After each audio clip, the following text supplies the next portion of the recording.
Hello chess friends and welcome to your of Chess channel and welcome to the absolute threading tournament that started today. Welcome to the Norway Chess in 2023 that's held now in Stavanger in Norway. So this tournament is a one round robin of 10 players, so it means we'll see 9 rounds of really sharp, brutal tactical chess, and the lineup is really crazy. Look at this, Fabi is here, Alireza is here, Hikaru is here, Ariantari is here, Magnus is here. This is really crazy. Vasily is so really one of my favorite players is here. He'll I think battle even for the first place for sure. I think in this chess event, Nodirbek, Abdusattorov, the top prodigy is here. Gukesh is here, Nxd4 is here, and the top tactician Shakir Mamedjarov is also here. So every day I think we'll see beautiful, amazing, thrilling games. So in my opinion, this is so far the best chess event in 2023. And today it was also a one round robin of 10 players, but it was a Blitz tournament. So as a warm up, the top grandmasters had to play a Blitz event,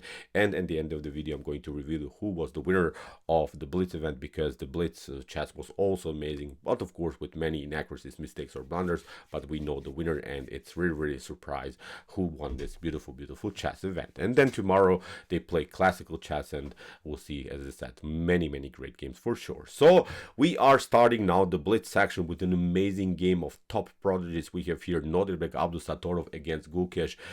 These two guys I think will battle in the next couple of years, maybe even for the World Chess Championship throne. I think Alireza is also a guy that we should follow, but these two guys have a bright future in the chess community for sure. In my opinion, they're simply world champion material. So let's see now what happened in their Blitz game, and then, as I said, at the end of the video I'm going to reveal you the winner of the Blitz section of the Norway Chess event. So here with the white pieces, Nodirbek opened with the move e4. We have c5 by Gukesh, knight to f3, knight to c6, knight to c3, e6. We have d4, c takes d4, and after knight to d4 we have now the Taimanov Sicilian, this so-called Bastrikov variation, preparing of course some ideas of bishop to d6 in some lines. This would be risky because there are some tactics with knight to b5, but usually black plays a6 b5 and prevents the move knight to b5 here by white. If knight to b5 immediately happens, then queen to b8, and still this knight can be kicked away. Then you have to again step back, and then the queen will again come as this natural square on c7. So far kicking away the queen doesn't make sense here for white. So after move queen to c7, bishop to e3 by Nodirbek, we have a6 preventing now the move knight to b5. We have now queen to f3 here by Nodirbek, and now Gukesh continued with the move knight to f6. Queenside castling like in the usual Sicilian positions. White castles queenside, black castles kingside, and then we have the opposite side attack game. Black will attack the queenside, white will attacking the kingside, and who is faster on the attack will probably win the game. So that's why here in the game knight to e5. So Gukesh creates immediately an attack against the queen routes back here to g3, and now b5. Now comes the main strategic and also tactical idea of blacks here, simply attacking the queenside. So knight to f3, attacking now the knight. We have now the move d6 by Gukesh, and now after move knight to e5, d takes e5.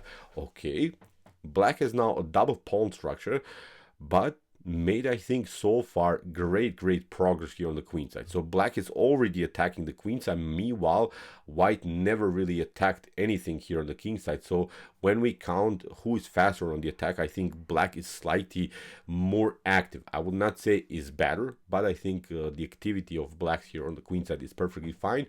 Although you have now the double pawn structure, but of course black will make huge impact now on the queen side, and has now, I think, also good chances in the game. So the engine also loves here the position for both sides. It's really a pretty equal position. So in the game f3, preparing then afterwards maybe the move g4, h4, h5. White is also trying to attack the king side. We have now the move bishop to d7, which is a must move here for black. If you play aggressively, if you play too aggressively here with the move b4, look at this, how really tricky the game can already become. We play knight to a4, you have to control the b6 square, you have to play something like rook to b8, now bishop to d4. Now there are some tensions here around the square. E5, you have to even protect it. Look at this, bishop to b6, rook to b6, knight to b6, queen to b6, and now after queen to g7, the game is, in my opinion, even almost over here for for black. Really thrilling tactics are possible here, so that's why you have to be careful. That's why bishop to d7 was played by Nodirbek. This was a good choice. Now after move b4, knight to a4 is not a possibility anymore. So in the game we have bishop to d3, b4, knight to e2, a5. So you see Gukesh is continuing his plan here on the queen side. We have king to b1, improving the position of the king, and now a4. So Gukesh is already here. Really a beautiful dynamic position. So rook to c1, and now comes what is in my opinion maybe the first tiny little critical moment of this particular game.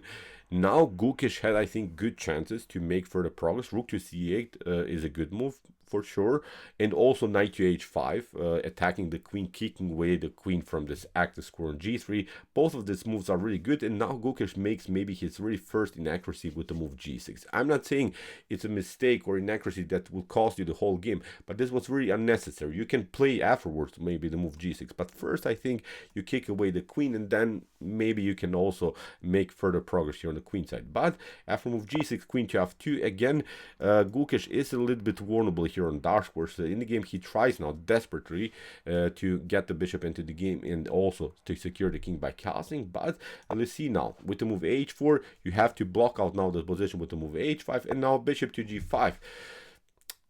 You created simply too many weaknesses. Now again, the engine loves both sides, but as I said, I kind of feel that with the move g6 somehow black created really massive positional problems in the game, and it's a blitz game. Then you have to defend this kind of position with the black pieces. So I think Gukesh allowed here Nodirbek to maybe slightly take over in the game. So bishop to e7, we have queen to g3, again with the same plan, battling somehow here around the square e5. We have bishop to c6, and now look at this.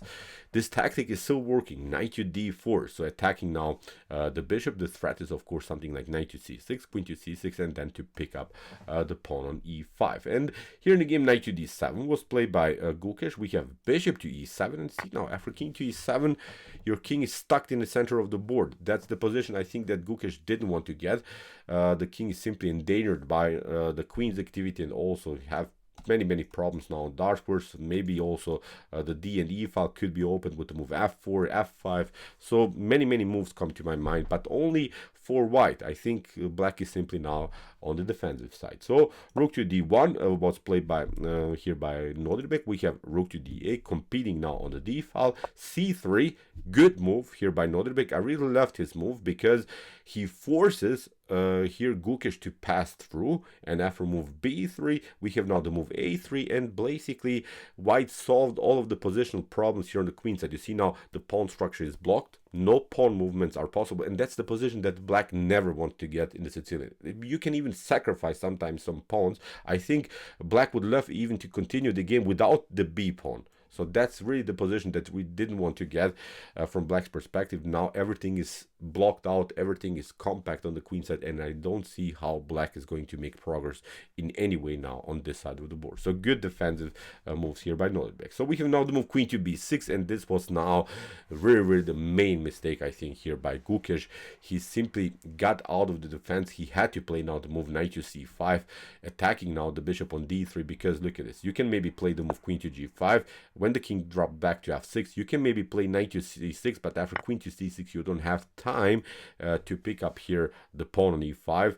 Probably Gukesh was scared about this tactical sequence, but look at this. Of course, also the bishop on d3 is hanging, so you have to drop back now first with the bishop, and then maybe this pawn can be defended, and maybe we can simplify the game by trading off the rooks, trading off the queens, and then I think it will be also an equal position. But after move queen to b6, now comes queen to g5. Here Gukesh had maybe the opportunity to survive with the move king to f8, but then something like knight to c6, queen to c6, and h4 is simply opening the position here on the king side. After something like h takes g4, we can even sacrifice temporarily pawn just in order to open the position from the king. So in my opinion, this would be pardon me, still a messed up game here for black. So after move queen to g5, Gukesh played the worst move. He played king to d6, and I'm not sure about this move. Look at this. He's getting in front of the rook.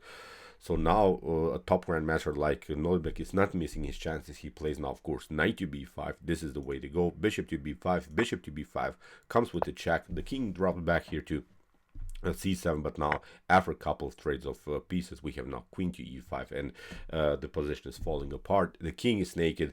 The rooks are very active. There's simply no good escape route for the king. You can even maybe trade off more pieces, but if you go into fully endgame here, if you trade off the pieces till the end, then it's of course a winning now endgame because of the passer here on the c file. So trading off pieces is also not option for Gukesh in order somehow to survive this attack. So in my opinion, from this point on, it's simply a one-way ticket in white favor. So king to c6, rook to d4, rook to a5. Now the queen comes behind. Many opportunities here to deliver a check. We have now rook to a7, we have rook to c4, king to d6, and now queen to f8, king to e5, and now rook to c5 here by Nodirbek Abdusattorov, creating a check against the king. The king dropped back to f6, and now g4. And this wasn't maybe the best of moves. Here I think Nodirbek missed even immediately the winning chances. After move e5, the king has to play now on f5, and now you play something like queen to h6, king to d8, and now with the move g3.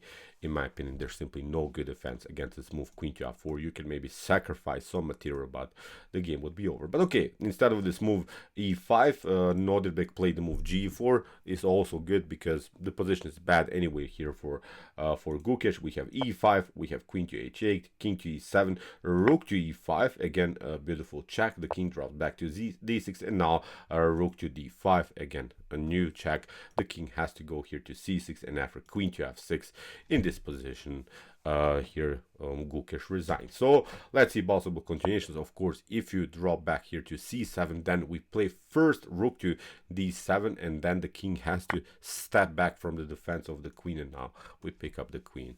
The game would be over. So great game by both of them, but Gukesh made this huge mistake in the continuation. Nodirbek didn't miss his chances. He took the win, and it was a very important win for Nodirbek because here with this win, Nodirbek actually was the winner of the Blitz section of the Norway Chess event. Really crazy. Look at this setup, look at this lineup, and Nodirbek won this tournament, which is really crazy. Gained also many rating points. Alireza Firouzja finished on the second place.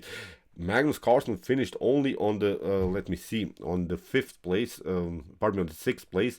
Here Caruana on the 5th place. Wesley So Hikaru also solid, but I think we could have expected more by Hikaru Nakamura. Gukesh on the last place. This was not a good tournament for him, but in the classic time format games, I think Gukesh has great chances to win some games, but also to maybe gain some rating points. So tomorrow the real thing starts. Tomorrow we'll see the classical time format games between these two 10 top grandmasters. So okay, I hope that you enjoyed this game. Interesting ideas of the Taimanov Sicilian for sure. So as we said, we'll follow this beautiful chess event from tomorrow.